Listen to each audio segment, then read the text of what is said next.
వాయిద్యాలతో పరమేశ్వరుణ్ణి మేల్కొల్పి ఉత్సవమూర్తుల్ని తీసుకొచ్చేసి గబగబా ఆలయాన్నంతటినీ శుద్ధి చేసుకుని పరమేశ్వరుడికి అభిషేకం చేస్తారు. గడ గడ గడ గడ గడ గడ వణికిపోతుంటారు. అందులో ఆర్ద్ర నక్షత్రం ఉంటుంది ఆ రోజున.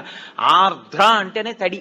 దీని మీద ఒక విషయం చెప్తుంటారు. శివ, నీకు ఇదేం పిచ్చయ్యా, మార్గశీర్ష మాసం అంటేనే ఊహూయ నివడక లోకముర్వీనాథ అని లోకం అంతా వణికిపోతుంటుంది. అంత వణికిపోయే సమయంలో తెల్లవారుజామున 3:30-4 మధ్యలో ఎవడైనా నెత్తి మీద అన్ని కడవల నీళ్లు పోసుకుంటాడా? ఎందుకన్ని చన్నీళ్లు పోసుకుంటావు అంటే ఒక చమత్కారంగా ఒక గడుసు కవి దానికి ఒక పెద్ద అర్థం చెప్పాడు. ఎందుకలా ఆయన ఆర్ద్రాభిషేకం చేసుకుంటాడు అన్నదానికి. ఆయన మౌళే గంగా శశాంకౌ, ఈశ్వర మీకు తల మీద గంగుంది, ఒక పక్క చంద్రుడు ఉన్నాడు, ఇద్దరూ చల్లటి వాళ్లే, చల్లగా ఉంటారు ఇద్దరు తలమించి జారుతూ.